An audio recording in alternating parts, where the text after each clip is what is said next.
আসতে তো আমার কোনো রিজন লাগবে না। এটা তোমার বাসা না, এটা তোমার বাবার বাসা।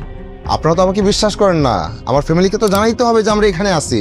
আমার কষ্ট কেউ শুনে না, আপনিও শুনবেন না। এর মধ্যে তো একটা বিয়ে করে ফেলেছিস। আরে বাবা। আসসালামু আলাইকুম বন্ধুরা, এটা আমাদেরই গল্প নাটকের কাহিনী এখন এক চরম নাটকীয় মোড়ে এসে দাঁড়িয়েছে। ২৯তম পর্বে আমরা দেখেছি শামির ও মেহেরিনের জীবনের উপর দিয়ে বয়ে যাওয়া এক বিশাল ঝড়। সায়রার চক্রান্ত আর মেহেরিনের অতীত সামনে আসার পর ৩০তম পর্বে কি ঘটতে চলেছে তা নিয়েই আমাদের আজকের এই বিশেষ ভিডিওটি শেষ পর্যন্ত দেখুন, আর নতুন হলে অবশ্যই সাবস্ক্রাইব করে নিন। শামির ও মেহেরিনের অপমান এবং বাড়ি ত্যাগ। বন্ধুরা, ২৯তম পর্বের সবচেয়ে হৃদয় বিদারক দৃশ্য ছিল মেহেরিনকে চোর সাজানো এবং সবার সামনে তার ও ফাহাদের পুরনো সম্পর্কের কথা ফাঁস করে দেওয়া।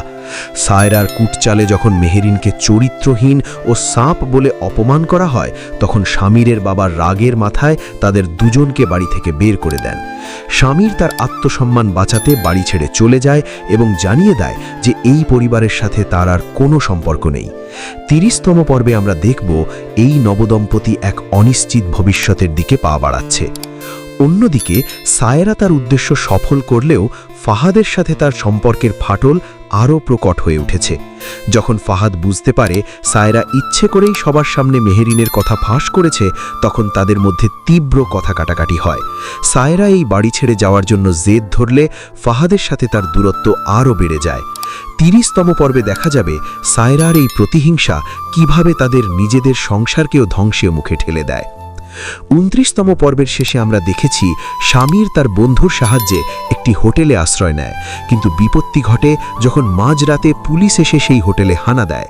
শামির ও মেহেরিনকে কোনো বৈধ প্রমাণ ছাড়া হোটেলে থাকার অভিযোগে জিজ্ঞাসাবাদের জন্য থানায় নিয়ে যাওয়ার কথা বলে পুলিশ। শামির কি পারবে নিজেকে নির্দোষ প্রমাণ করতে, নাকি সায়রা বা ফাহাদের কেউ এর পেছনে কোনো নতুন ষড়যন্ত্র করছে? বন্ধুরা, আপনাদের কি মনে হয়, শামির কি পারবে মেহেরিনকে নিয়ে এই বিপদ থেকে রক্ষা পেতে? আর সায়রার এই শয়তানি কি ফাহাদ কোনোদিন ক্ষমা করবে? আপনাদের মতামত কমেন্টে জানান। পরবর্তী পর্বের সব আপডেট পেতে আমাদের সাথেই থাকুন। ধন্যবাদ।